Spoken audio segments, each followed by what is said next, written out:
Hot for TV. Hello and welcome to a very special episode of Doctor Who Too Hot for TV, where I'm joined by Sam Maleski. Sam, how are you doing? I'm good, thanks. Good to hear. So before we kind of get into what we're talking about today, I just wanted to know a little bit about your relationship with Doctor Who and how you first discovered it. So, first thing first, I'm French, so I didn't discover it until way later in life than most people, I assume.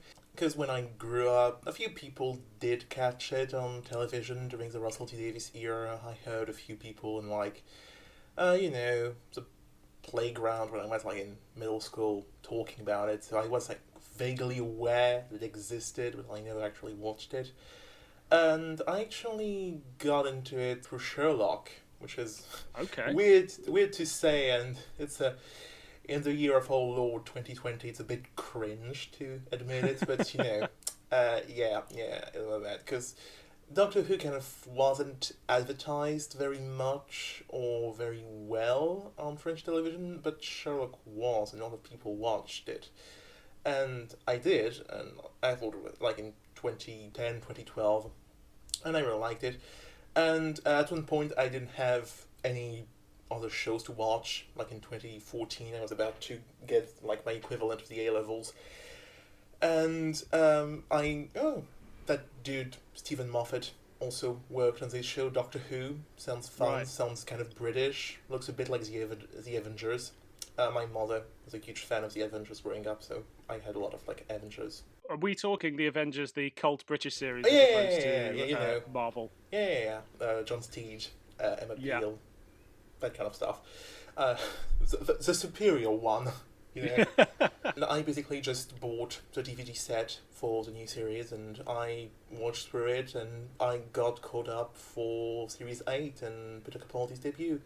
And afterwards, because I was starting to get into uni and academia and hating it, having a very miserable time, so I kind of started to write academic stuff about Doctor Who as sort of a way to do academia in a way that didn't make me want to die. And it started that way, and it ended up with me having a blog and writing books about Doctor Who, which is, and, having my entire friend circle now being people I met through Doctor Who, which is very nice, and I'm very happy about it, but I'm a nerd. Aren't we all? So just tell the people a little bit about your blog and indeed your book Sheffield Steel and anything else that you want to plug. Around 2016, I kind of started blogging about Doctor Who. I did it on my personal blog first. And then around 2017, with a couple of friends, Andrew Davis and Kevin Bernard, who people might know as Scribbles on Twitter, we decided that it would be nice to have kind of a place to put our common blogging and just have a nice sort of left-wing little blog sphere that different people can just contribute to, and because we all came from the same fan community, and that fan community was kind of hijacked by a lot of not too nice people. The whole thing, and I'm not going to go into details because it's really, really weird and really odd. It involves a weird white nationalist guy and a lot of Kickstarter shenanigans. It's a whole thing. But anyway, so that community was not exactly a place anyone wanted to hang out, so we kind of all had a little Discuss server, which we called Downtime, because it wasn't actually supposed to be a Doctor Who reference. We realized it was one accidentally, and then we decided to make a blog that was kind of an offshoot of that community, and which was also called Downtime. And it's still up. Neither Andrew nor Kevin blog regularly on it because, they have lives and careers and stuff. But given that I don't have much going on in my life, so I can keep on blogging, and I do. Most notably, I've done a sort of, sort of like review analysis of every Whittaker episode as they went up, which people seemed to quite like, and I ended up collecting those into a book, which is called Sheffield Steel, Essays on the 13th Doctor. It came out in late last year from Archbeetle Press, which is owned by my pal James Weiler.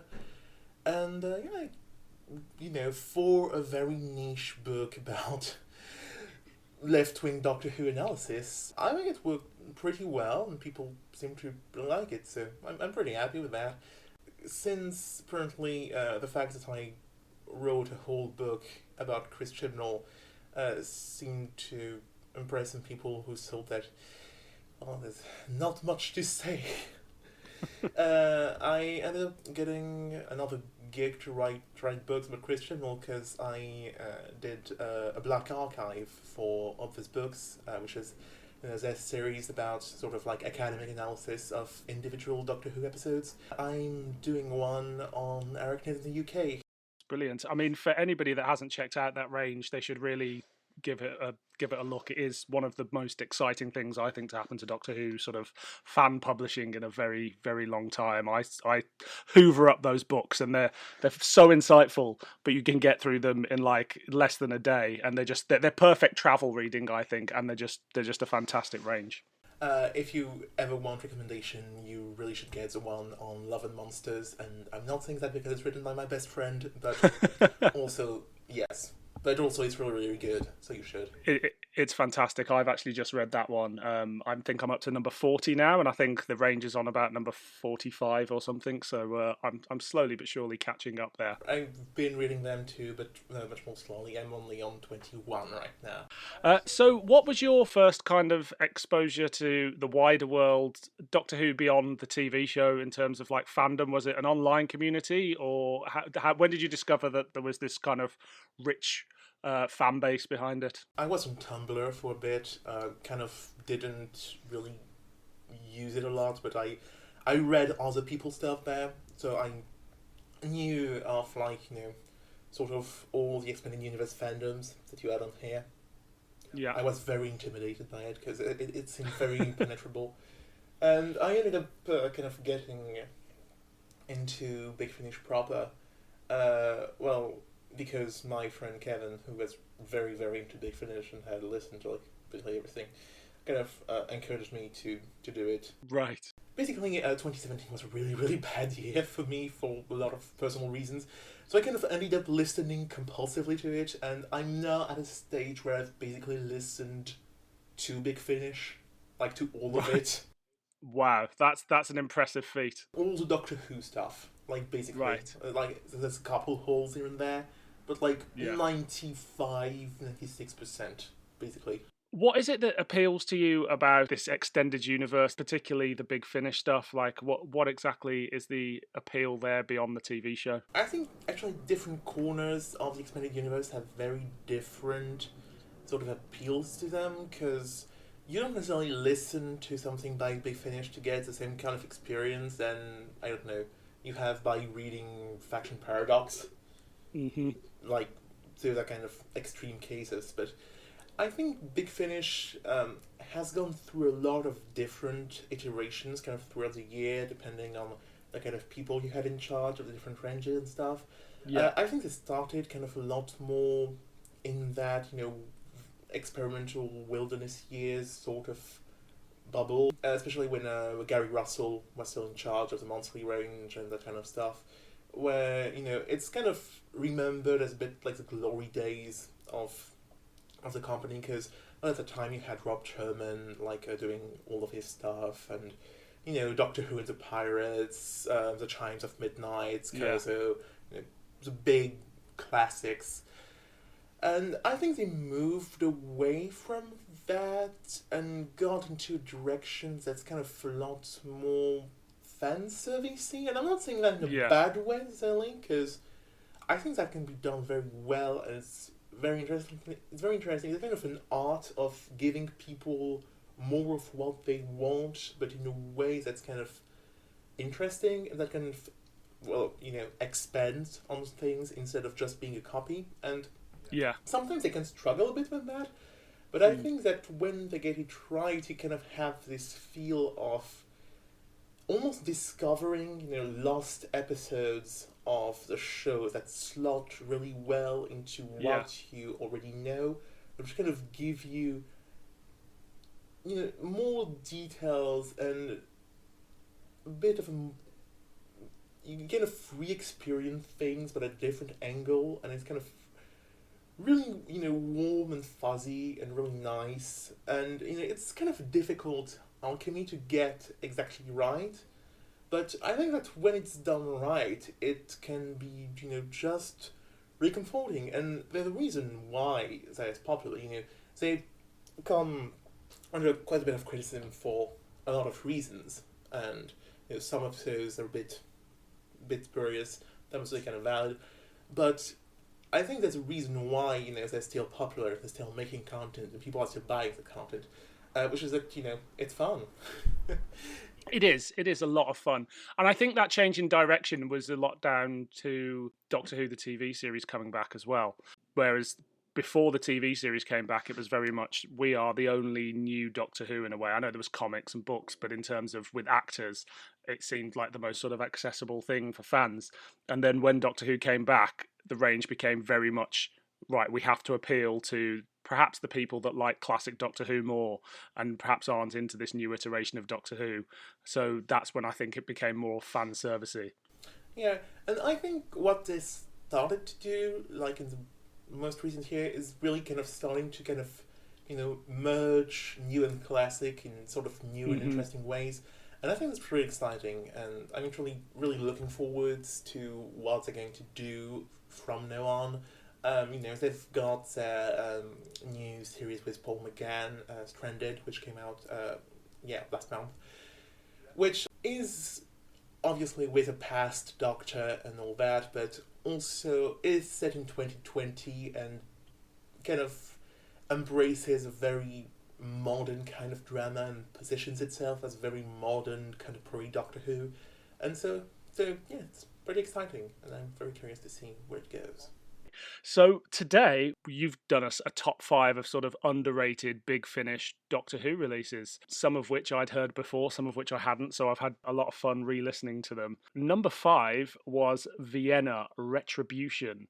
So before this, I wasn't too familiar with the character of Vienna, so could you explain to the listeners who she is? Well, Vienna is kind of a spin-off of Doctor Who that's barely a spin-off. Like, it really stretches the definition. Because Vienna was a one-off character that appeared in one of Big Finish's monthly stories. That story was called The Shadow Heart by Jonathan Morris. It was pretty good, pretty decent. Not an all-time classic, but it's good fun. And turns out that this character got a whole spin-off to herself. The big reason why is probably because she's played by a very talented actress, Chase Masterson, who was in most notably Star Trek Deep Space Nine, which, to my great shame, I haven't seen yet. It's on the list. I'll get to it one day. Well, you can't consume everything, especially if you're doing all of Big Finish. Yeah. It does take time. But yes, so a character is kind of this glamorous sort of space assassin. Her spin-off kind of went into this direction where every season, there's been 4 of them, Retribution is sort of the 4th one, where every season kind of has her drop into this sort of weird cyberpunk environments, and each episode is sort of this game that the writers come up with to have as many weird concepts and outrageous plot twists in the frame of 1 hour as they can. Yeah. Like, the character is very fun. It's not only something you listen to for, like, deep character development, but the character is very fun and very energetic and kind of, carries you through these big sort of plot puzzle boxes, which just get really, really insane and very conceptually daring and often are very political in really interesting ways. It's very anti-capitalistic range, very angry with a lot of stuff. There's a great one at one point, which is basically Donald Trump in space fighting a giant opera house. Uh, Amazing. yeah, it's great. I really really like the series, and a lot of people have listened to it, which is understandable because you don't really have like a tangible Who connection, but it's really really good and really underrated. And I think that if there's one kind of like a weird, not very well known Big Finish Doctor Who spin off you should go listen to, that one is a pretty good one to do. It's a very compelling character, I think. It's a character with a lot of depths, and I was just really surprised, having never heard this range before. I can't believe how much I enjoyed it. It was just like it was a breath of fresh air, really, because it's quite 2000 AD, like the 2000 AD range that Big Finish did and things like that. And I just really sunk into the universe in a way that I didn't expect to.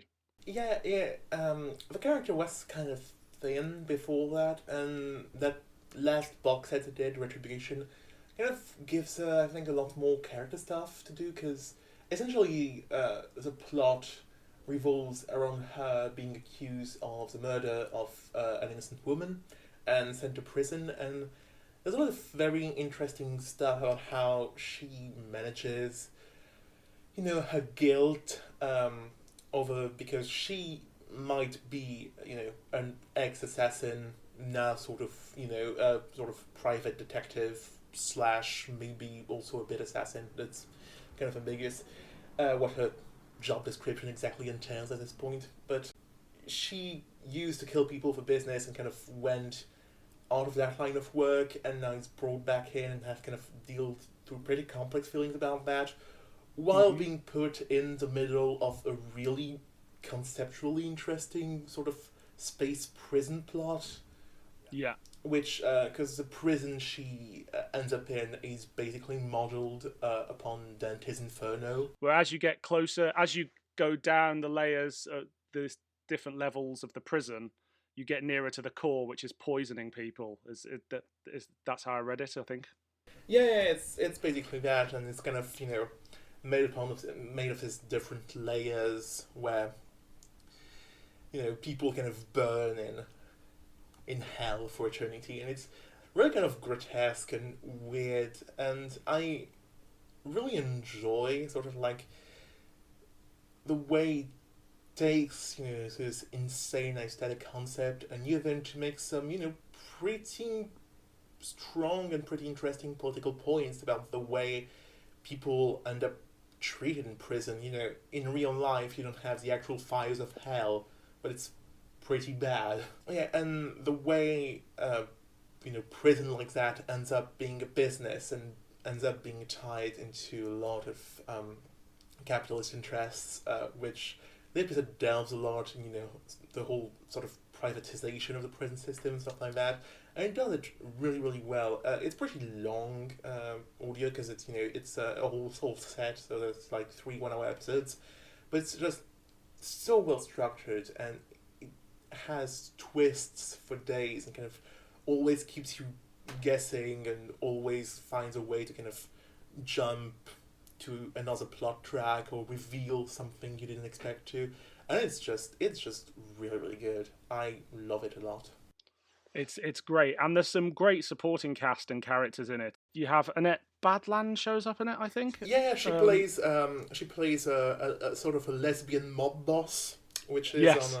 on the prison, and she's really really delightful in this. What I love about the characters in the prison is they're the sort of characters that you only find in Doctor Who, in that they're kind of they seem like they're painted as sort of real people in a almost like a soapy kind of way, but then they've all got these disgustingly twisted dark pasts, and of course they're not just normal twists of like, oh, it's a killer or whatever. It's a cannibal that needs to taste every part of the human body, and it's grotesque, but I think the beauty of it is these characters are also really really likable and very very human. Yeah, it kind of goes into like completely gonzo places as far as the Doctor Who aesthetics and just general weird sci-fi camp goes, but it does that to kind of circle back to sort of very human and very real and very political problems, and I really like how it does that. I think it finds a really good way to kind of anchor its camp excesses into, Yeah. really, really alive and really raw stuff, and it's great. It's great, told you. I love it a lot. Too hot for TV. At number 4, we've got one from the Lost Stories range, which is The Queen of Time, which is a second Doctor Zoe and Jamie story that was intended for TV originally, but was dropped from production. It was adapted by Catherine Harvey from a script by Brian Hales. Now, before we get into that, what do you think of Brian Hales' other contributions to Doctor Who? I'm still working my way through the classics, so I haven't gotten through any of the Ice Warrior stuff. I have seen Celestial Toymaker, though, which honestly I don't think is as bad as its reputation. Interesting. I wouldn't call it great, but I thought it was, was all right. Yeah. It's pretty racist. It yes. is. I think there's no denying that. But I mean, it's not even the most racist story of the Hartnell years. Not by far. That's way worse. I mean, you've got the Crusade, the season before, and that is so much worse. But I don't know. I think it kind of got its reputation as this irredeemably awful story because it's mostly missing. Yeah. And I think it's kind of very visual script, in the bits that actually do exist, that we do see, you kind of have this very, colourful, sort of childlike aesthetic for it. And I think it being missing kind of tanked any chance it had of ever being appreciated by people, because its strengths are very visual. But I don't think that, as sort of, a big, colourful little TV episode for children, it's all that bad. Obviously it would be much better with other races. But I generally kind of really like the back half of season 3 of Classic Doctor Who. I think Dodo Chaplet is a great companion. And that I think she's great. I don't understand I think the hatred or the dislike or the overlook of her comes from the fact that most of her stories are missing. Even stuff like the Gunfighters, it's been sort of redeemed lately, but for a very long time, people really hated the Gunfighters. And I think Celestial Toymaker kind of gets a bit of the same sort of stuff, where it gets disliked a lot for being, it's very, very childish. Doctor Who always was a bit childish, but you've got some pretty adult stuff, and you've got stuff that's very clearly for little kids.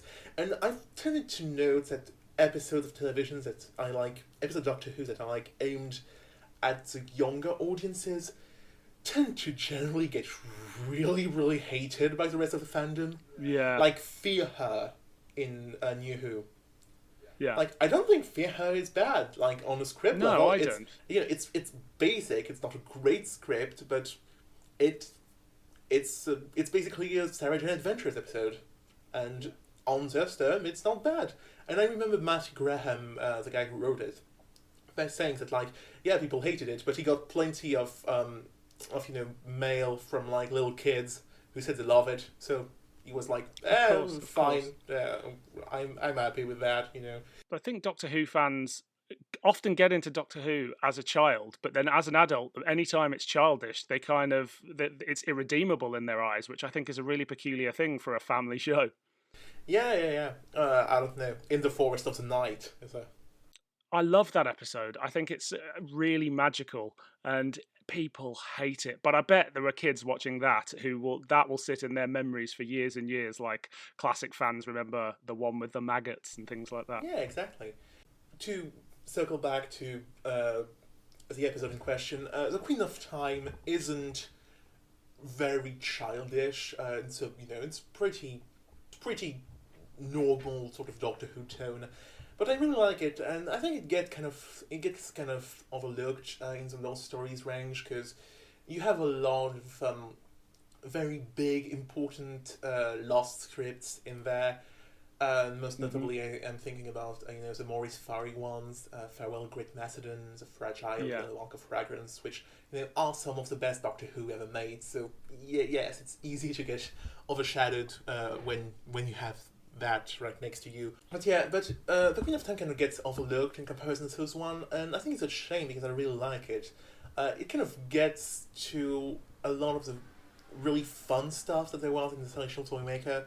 This idea of a weird magical realm that kind of alters and changes, and you get the main characters trapped in it, and takes it into a context that is kind of removed from all the Celestial Toymaker's worst implications in terms of race and gender dynamics and whatever.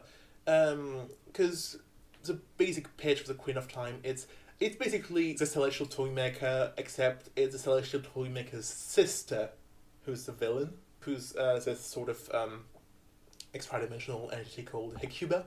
And basically what you get is, it's the Celestial Toymaker's basic plot, but played in the mode of the Mind Robber, which I think is a really, really good mix and works really, really well with Troughton.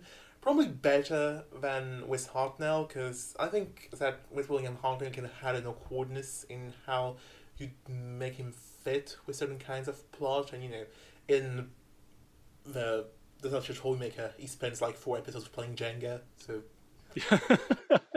Yeah, I really, really enjoyed this, and I think, like you say, it is basically the Celestial Toymaker, but with time. But Troughton's Doctor just seems to have so much more fun with it. I know, obviously, it's actually Fraser Hines playing the role. What do you think of Fraser's second Doctor impersonation? I kind of tend to really like when they get old companions to do the voices. Because it doesn't necessarily always work as like an impression, like in the technical sense of the term. I don't know. I don't think, for instance, Carol Ann Ford does a very good Hartnell. But because they knew the actors and worked with them, you kind of get, you get sort of the essence of the performance, the spirit of the performance. They kind of get sort of like the warmth and humanity and the little personal touches of the performance really well, which I think you can see especially well when it's Katie Manning doing John Pertwee, which she did for like a few companion chronicles and stuff like that, and I think she does him like wonderfully.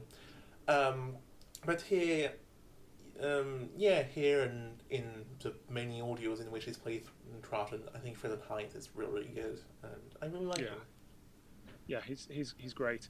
Do you think it captures the feel of 60s Doctor Who? I think it's interesting because I think it's one of those audios, of those little stories that really get why you'd want to remake the scripts today. Because I think that sometimes the lost stories can be a bit frustrating in how, they recreate the script as it was originally conceived, even if the script was shelved for good reasons. Yeah. I think one of the most notable ones was the one they did last year of The Ultimate Evil by Wally Cadali, which I don't think was an especially well-liked story. It was adapted as a Target novelization, I think, at one point. And I don't think it got, like, rave reviews or anything.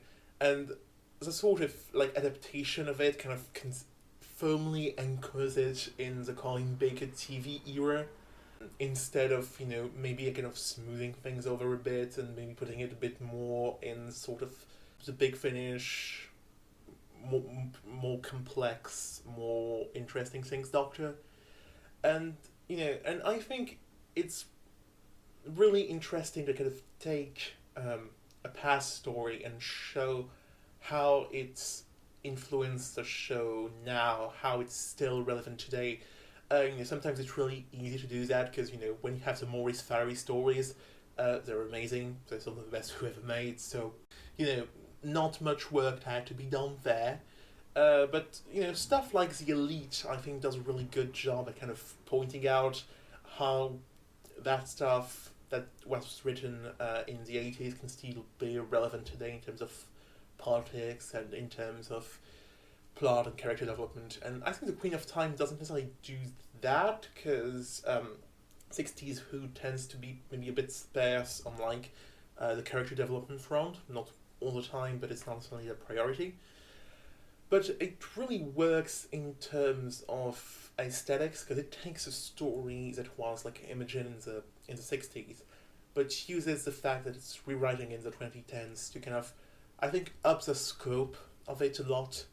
And, because it's also audio and they don't have to take into account the budget and the very real technical limitations that they had in the 60s, in terms of sets, even though, 60s Who has some amazing sets, but that's not the point. But they can really sort of like get completely wild with the imagery, and there's a lot of just wonderful bits of sort of audio description and, gorgeous bit of characters wandering in supernatural landscapes and, strange vistas, and there's the dangers that they face are really, really weird, and it's all really, really cool and engaging and visual in a really nice way. And especially given that love stories can be very, very long, because they adapt very faithfully the pacing of all the serials. You've got a few of those that run up to 3 hours and 30 minutes, which is really long. It's probably too long for me.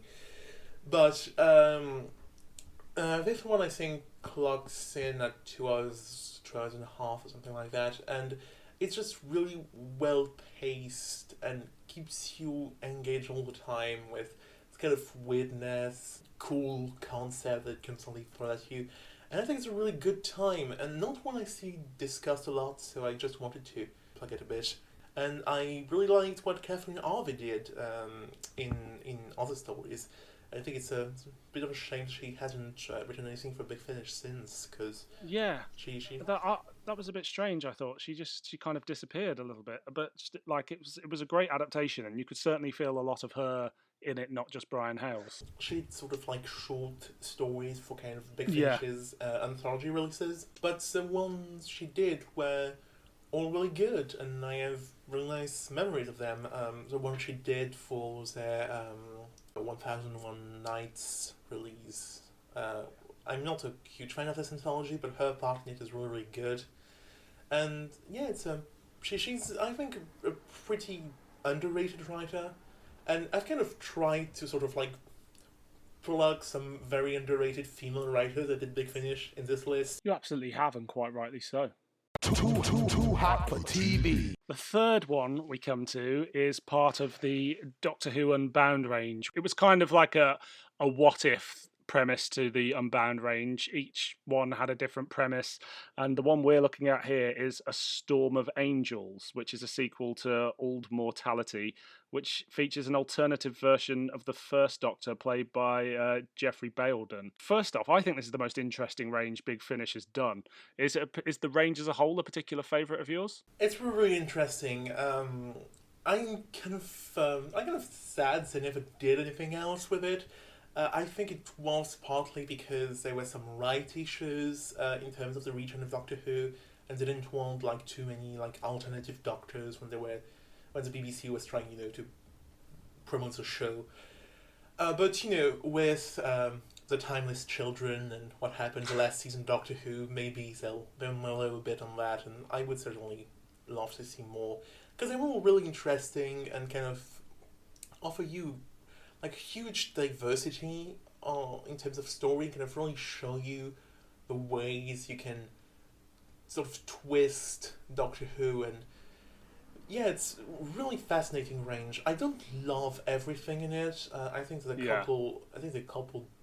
I don't want to say duds, but there's a couple ones I just don't really like. But even though I don't like, I think are really interesting and worthwhile. Even when the range kind of stumbles a bit, its mistakes tend to be in that sort of idea where, you still have something cool that you haven't seen before, even if it's a bit problematic or not as good as it could be. which is not a problem A Storm of Angels has at all. No, not at all. It's really good. It's one of my favorite Big Finish stories. Like, yeah, like possibly like top 10 contenders. I love it. A huge lot. It's by Mark Platt, which is not an underrated female writer. Yeah. But wrote Ghostlight for the classic series, and then did some very infamous books for the Wilderness Years, most notably Long Barrow, which I own. Yeah, I've got a copy somewhere as well. It's it's an interesting take on the Doctor Who mythos, I think. Yeah, definitely. This, I think, is the best audio he's done for Big Finish. He's done a lot of those. Sometimes really good, sometimes not so great. I think he has a bit of a fascination sometimes with sort of, East Asian aesthetics or generally Asian aesthetics and mysticism, and it can come off in some really rough ways. If you've ever listened to his Jagan Lightfoot episode, which is called The Case of the Gluttonous Guru. I don't know whether I've heard that one. Yeah, well, if you ever heard that one, you'll know what I'm talking about. It's Okay. It's an interesting experience. I'll just put it like that. But you can, when he's good, he's very good, and I think he's one of the best writers they have at sort of capturing the feeling of 60s Doctor Who. His Hartnell historicals are just always really good, even when they're technically, not especially dramatically interesting. I still love listening to them because they're just so cozy. Because you have like 2 hours and like this very rich historical landscape of characters just having, pretty low stakes generally adventures, and I just find it really enjoyable. With this particular story, it kind of has the scope and, in a way, naivety of 60s Doctor Who. That sort of, we can do anything. They're not thinking about budget in the way, like in the 60s. They do the Web Planet, which anybody, you would get that script now and go, how the hell do we achieve it? And it's full of exciting ideas, like it's got creatures made of gems and it's Francis Drake in space. I love that world, but at the same time, the kind of beats of the storytelling are still very modern. Yeah, I think it's a fascinating story because it does have all of Platt's love for 60s Doctor Who and this gorgeously realized world, but it's also, because it's an unknown story that's, a big what if, and it's also an interrogation of a lot of that, and I think it's really cool to see Platt, who's someone who very much has issues there, trying to sort of make a critique of Doctor Who on almost colonialist terms. Which is something that, to his credit, it's not the only audio where he did that. He also did, more recently, in 2017, I think, The Behemoth, which was a Sixth Doctor monthly range story, which is about the English slave trade. I heard that one. It was great. Yeah, which, isn't perfect, but, I very much applaud him for, telling that kind of story, because it's very much needed. But he kind of, has this story that's about Elizabethan explorers sailing into space in the galleons to conquer other planets and other civilization in the name of Queen Elizabeth. And it's, both kind of wonderful because you have this ships in space and it's very beautiful, and the soundscape of the audio is it's amazing. I think it might be my favorite score to Big Finish audio. The music in it is absolutely wonderful. You have a lot of really great sort of ethereal choirs throughout. I really love it. Even though it kind of gets into that old sort of kind of wonder, it's very critical of it and always keeps an eye firmly on sort of colonial themes and the way sort of England and generally English culture has screwed other people and other civilization up. And it does that by tying it a lot with Gallifreyan lore and with the Doctor's own past. There's a lot of parallels made between Queen Elizabeth and Susan, who's president of Gallifrey in sort of this timeline. Yeah. And it's just a really, really good, layered, complex script, and I think it's just very beautiful. I think Platt, when he gets it right, kind of gets this sense of weird, sort of camp poetry that Doctor Who's really that really defines what I think is the best stories that Doctor Who can tell, and it's just really wonderful. Yeah, I completely agree. It's such a vivid little world that he conjures up, and also I think it helps that Susan, as played by Caroline Ford, gets to play the role sort of as the age she is when recording it, rather than trying to be sort of the 20-year-old Susan that we're used to on the TV show. Yeah, definitely. I thought that's quite nice. I think it's probably my favorite performance of hers as well.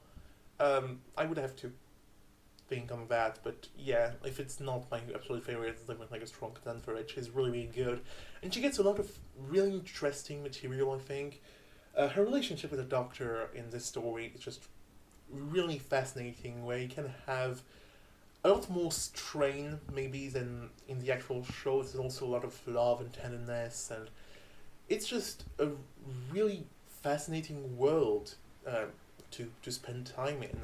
And you almost feel like the 2 hours are too short. I wouldn't have minded if we had more of kind of this Doctor and his companions, because I just think it's really, I really agree. great. I would happily listen to a box set with Jeffrey Belden as the Doctor. Unfortunately, he's no longer with us. What do you think of his performance? I really like it. I think it's a really good sort of parallel version of one. Um, it's because the first Doctor is kind of a bit of an oddity as far as Doctors go, because the role as we know it, I deal with this kind of strange, hyperactive hero figure, has kind of largely been defined by Patrick Yeah. Troughton, and who kind of was in all of ways the first Doctor, because that was when the regeneration was established, when the Time Lords were established. Whereas the first Doctor kind of exists in this sort of grey area where everything is Hmm. possible, and maybe appropriately, he's also the Doctor that has been the most recast, because you got Richard Handel doing him for the Five Doctors, and then you had David Bradley, who did Twice Upon a Time, and the Big Finish audios with him. And yeah, I think there's interesting qualities of the First Doctor, because a lot of actors can kind of offer sort of alternate takes on him.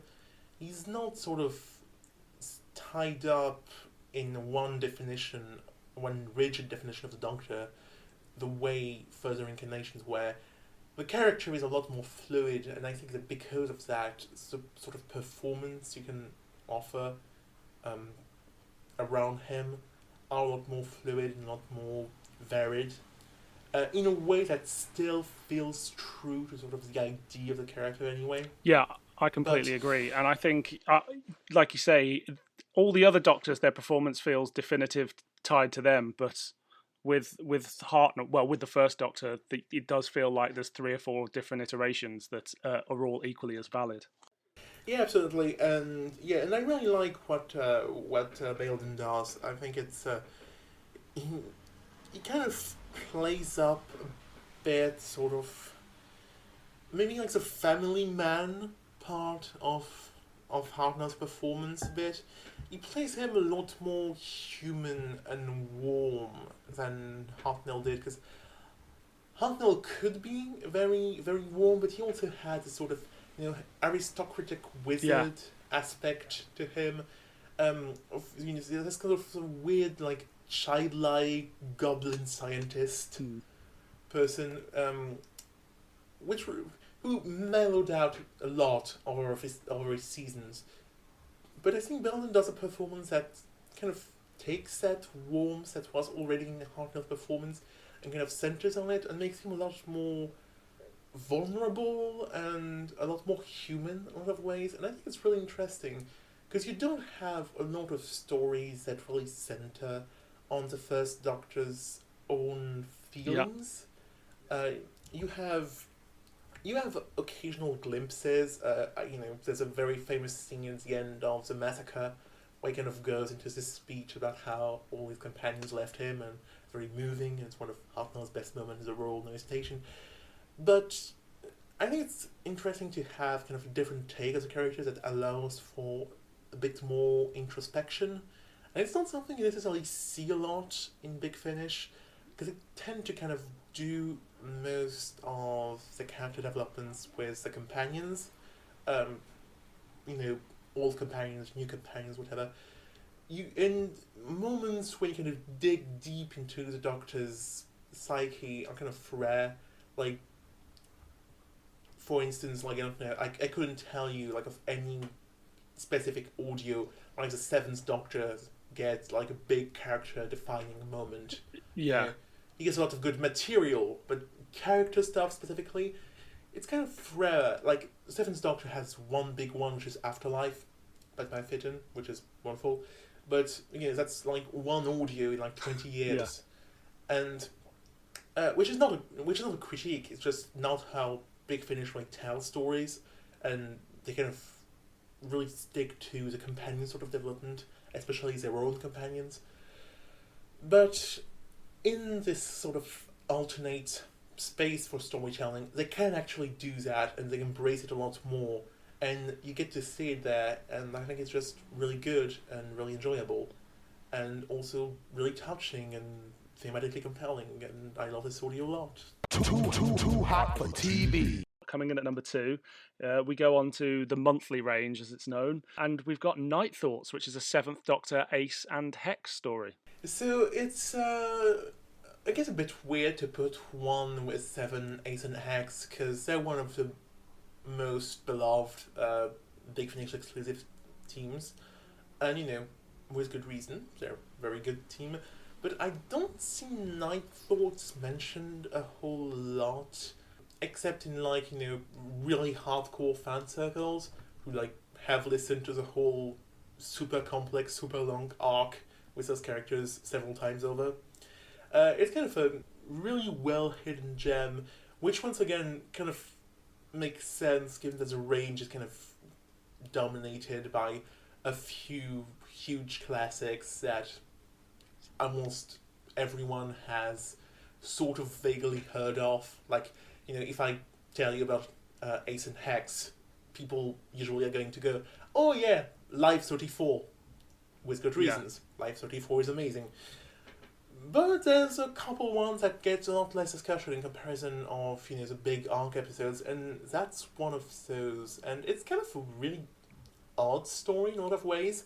For starters, we don't know who wrote it, because it's credited to Edward Young, which is a romantic poet who's been dead for a couple 100 years. So clearly he didn't write it. He wrote, I think, a book of poetry called Night Thought. That's a reference to that. It's also one of the darkest and most horror-driven stories that Big Finish has done, I think. And it's really odd. It's absolutely terrifying. Yeah, because it's really not a kind of tone that you see in Doctor Who, at all. It's complete horror movie stuff.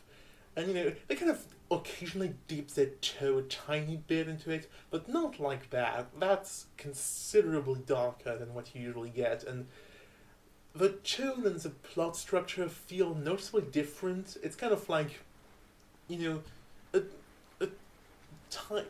peek into an alternate universe where Doctor Who is, just a horror show instead of the weird tonal mix that it is.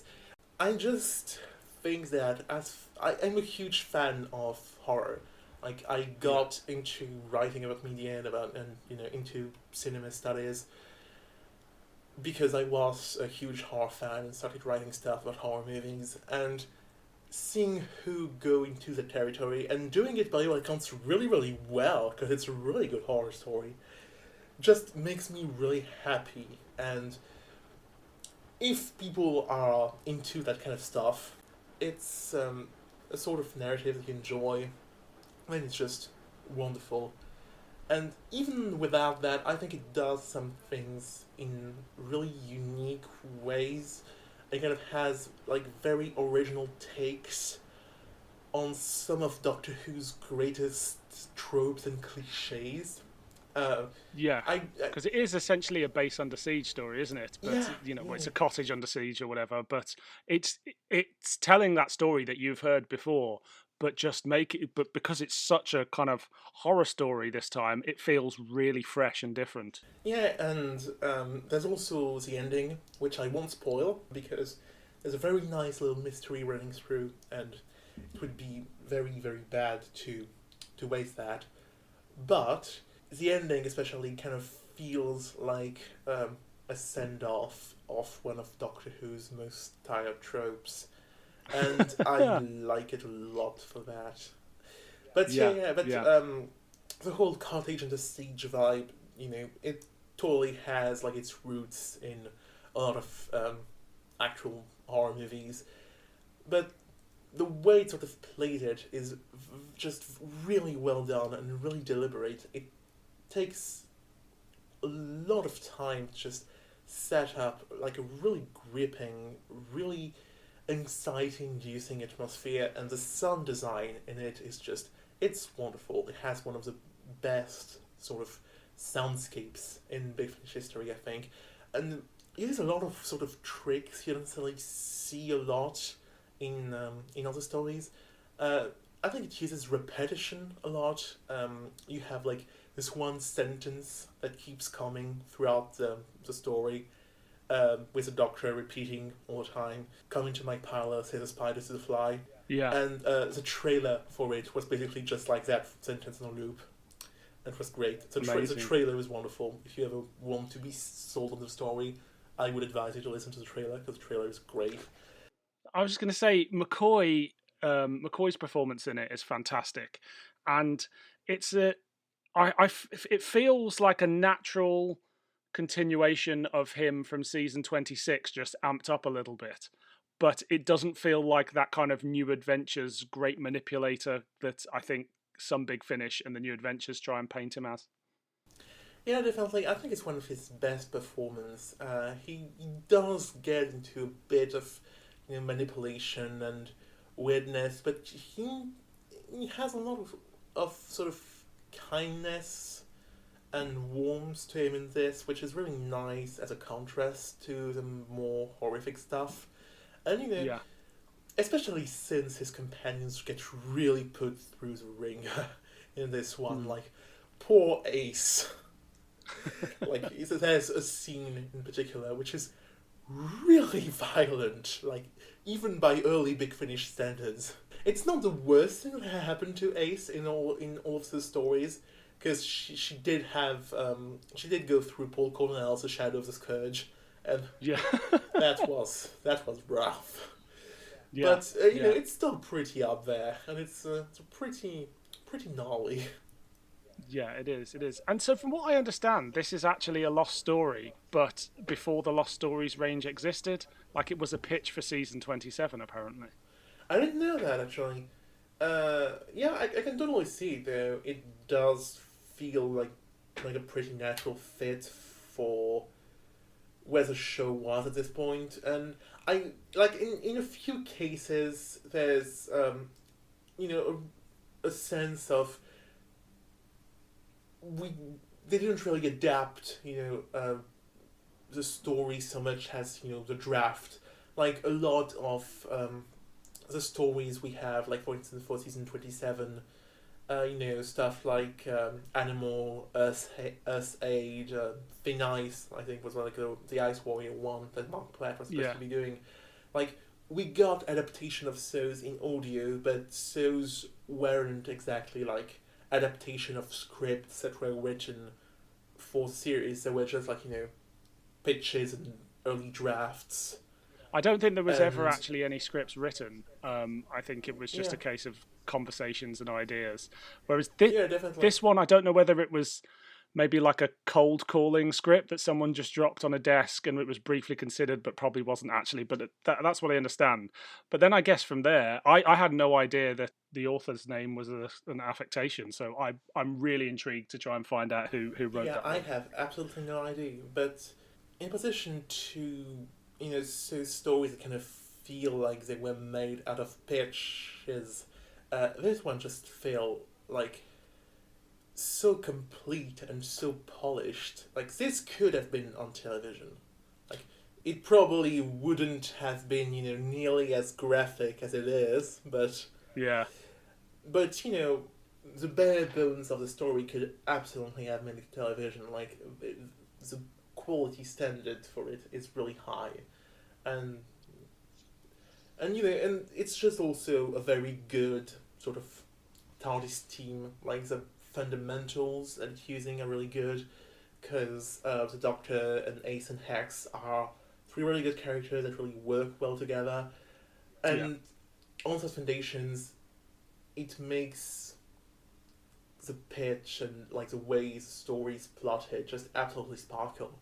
And it's one I actually remember listening to it when it came out on CD on a Discman, go on a bus ride to Manchester overnight, and it was just like the perfect sort of horror story. Kind of listening to that, just staring out at this black motorway ahead of But me. yeah, that must have been unsettling.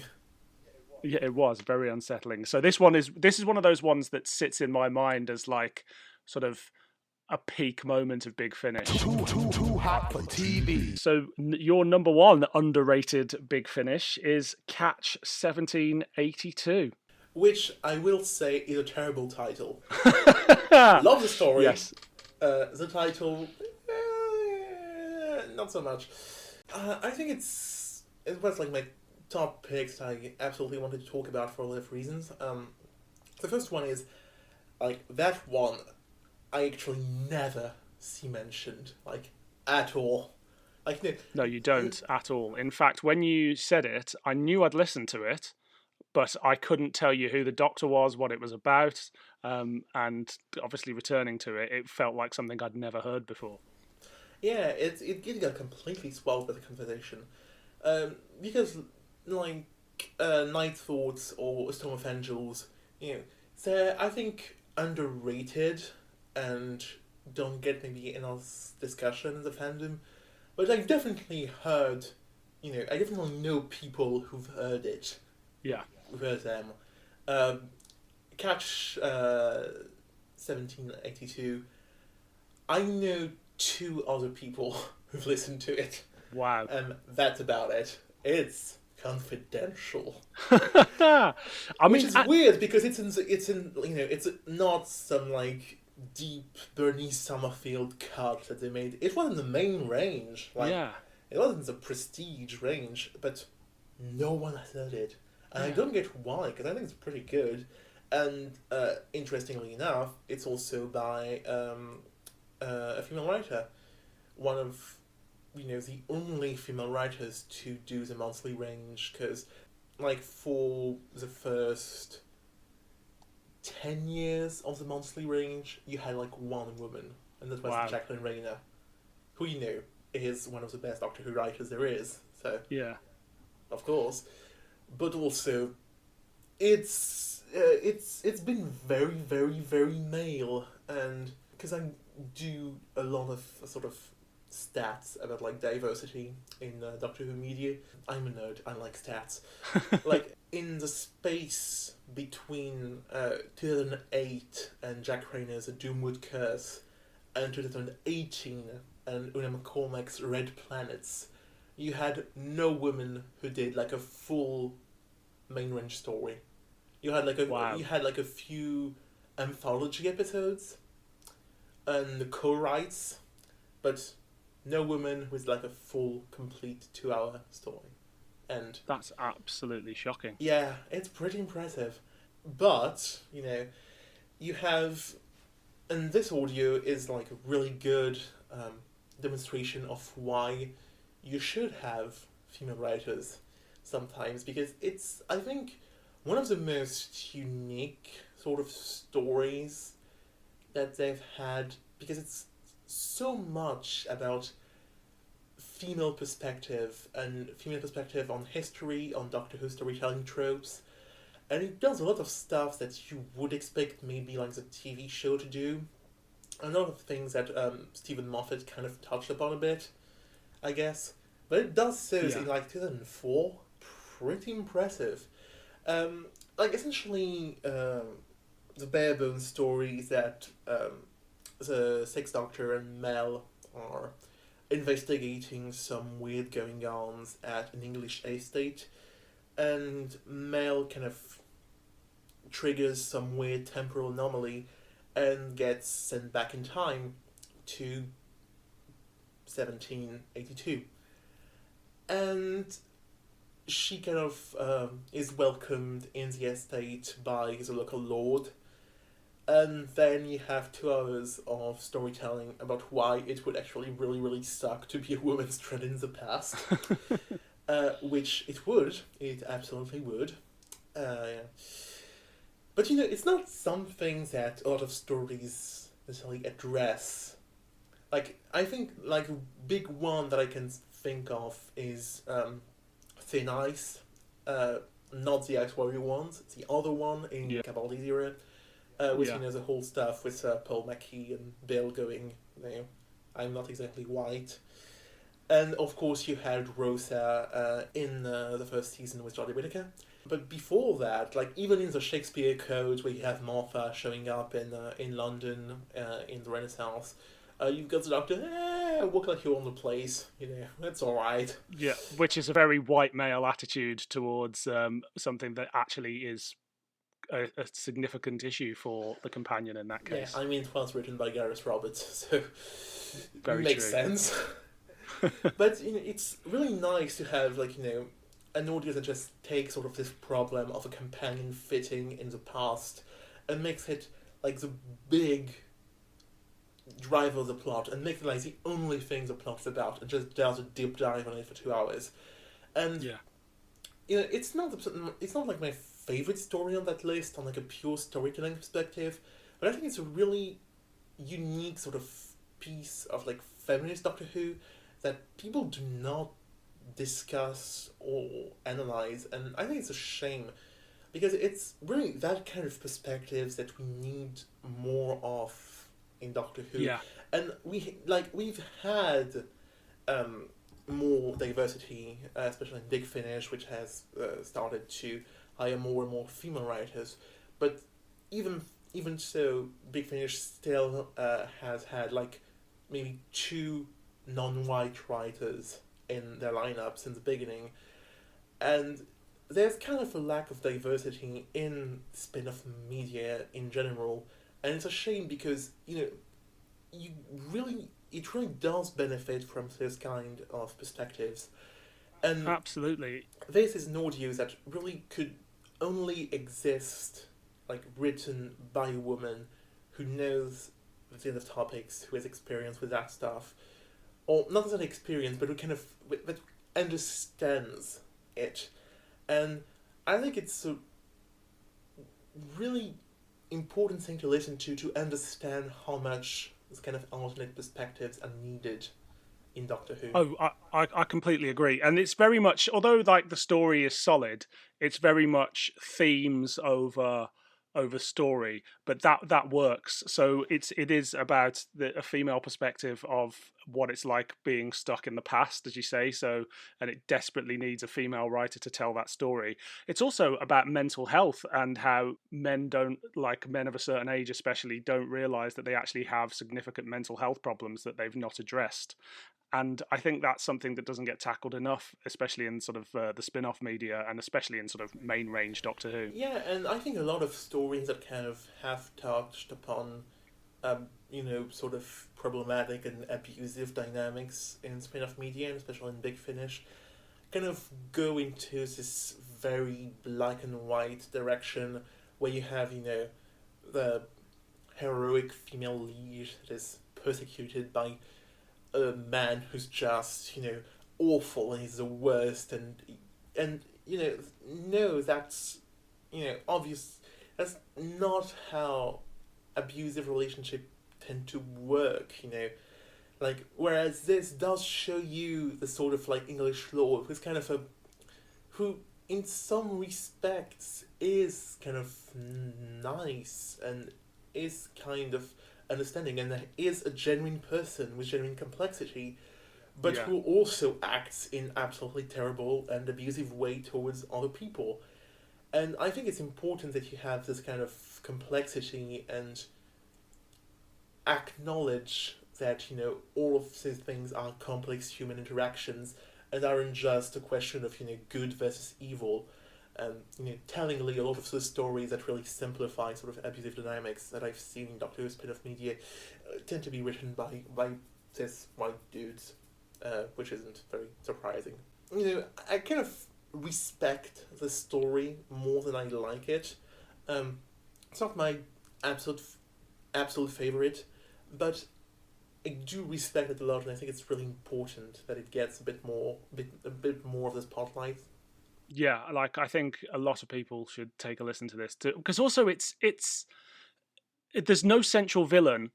There's no big monster. Like, if anything, there's issues with time, which is quite a standard Doctor Who thing, but it just plays on all these themes. And as you say, these characters are well balanced, so nobody feels like a villain. They feel like, especially like the Lord, he feels like somebody who's done some bad things and doesn't fully understand his actions. But there isn't like, you don't have like a beard stroking villain or like a bunch of aliens come down at the end. And I think the story's better off for it.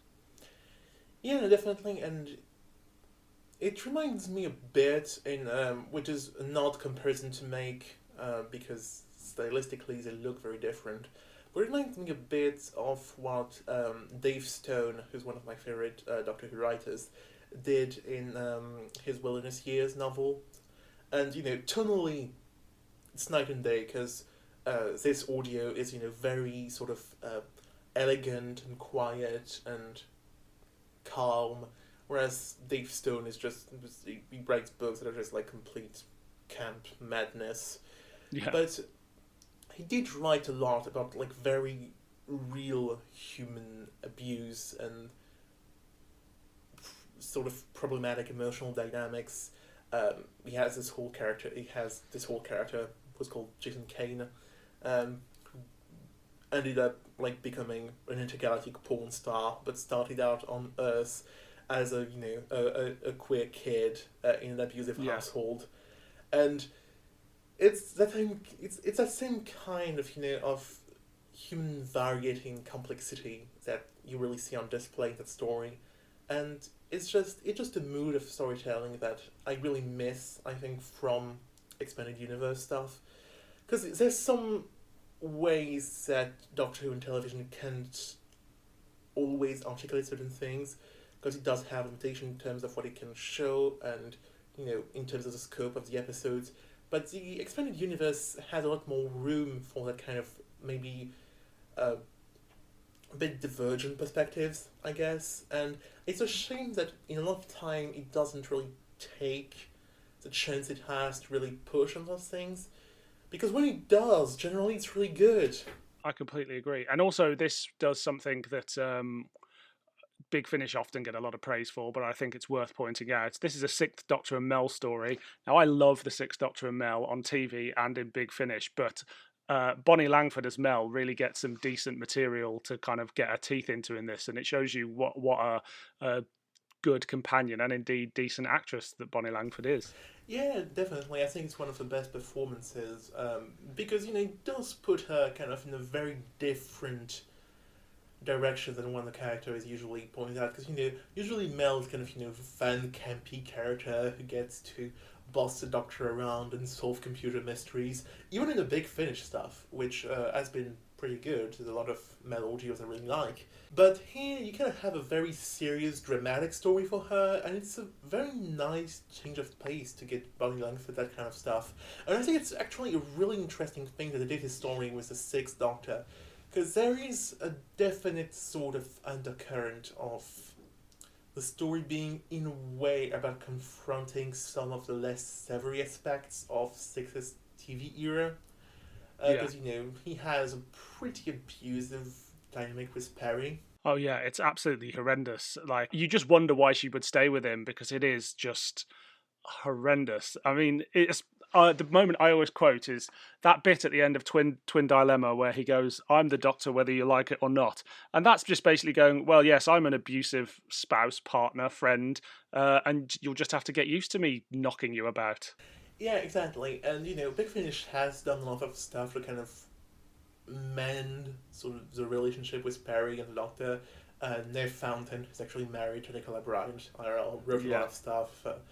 Perry and the Piscan Paradox, great one. I really like Blood and Santa's Claw, or I also like The Wiz Assassin, which is not nearly as popular, and I know a lot of people who really hate this one, but I really like The Wiz Assassin. I think it's pretty good. Because obviously Big Finish wanted to get more stories with Nicola Bryant, and they had to kind of mend the relationship between the Doctor and Perry a bit and have it go onto healthier, better basis, which is a good thing. But it's nice to see a story that doesn't necessarily go into that reparative mode and then kind of confronts indirectly, because it does project the abusive dynamics on another character, but it does confront, if not the character of the Doctor, at least the Sixth Doctor's era head on. And I think it's really refreshing and something we really need more of. Stories that are kind of willing to kind of disagree a bit with the TV show and with the text of the TV show, and kind of not just, expand on it and offer more of the same content in alternate ways, but are willing to kind of say, I don't quite agree with that, let's maybe try and change it, and can I give my opinion on that? And I think it's really interesting to have this sort of dialogue, and it's kind of a throwback to an earlier era of Doctor Who spin-off content, because when you had the Virgin New Adventures and the Eighth Doctor Adventures and the books, you very much had writers kind of writing books that were just their ideological take on Doctor Who, and kind of slapping each other with those. Like when you read the Eighth Doctor books, I get the feeling that, Lawrence Miles is writing a whole thesis about what Doctor Who should be, and then Paul Mars is going, well, actually, I don't agree with that. And then you have Kate Orman, who comes afterwards, saying, if I may add one or two things to that, and it just keeps going, and it's really interesting as a reader, because, I guess there are some frustrating aspects to that, but it's also really engaging to see, so many ideas and so much debate between different writers. And it's something we kind of have lost, and I feel like audios like this one really kind of get back to that kind of spirit of, healthy confrontation with the show's maybe most problematic aspects, or where the show could improve. And it's just fascinating. I absolutely agree. And I think that's the perfect note to end this particular podcast on. So, Sam, thanks very much for coming on. And if the listeners want to find you on the internet, where can they find you? So I'm on Twitter at looking for Telos, like the Doctor Who planet and the philosophy concept. My blog, both the Downtime blog and my personal writer's site are both linked in my Twitter profile, so you can find them there. And same thing, the book is also linked on there, so basically just go to my Twitter. Fantastic. Okay, great. Well, Sam, thanks so much for coming on, and it was really great to get your insight on these hidden gems within the Big Finish range. So yeah, thanks, and we'll have to get you back again to talk about something equally as exciting. It would be with pleasure.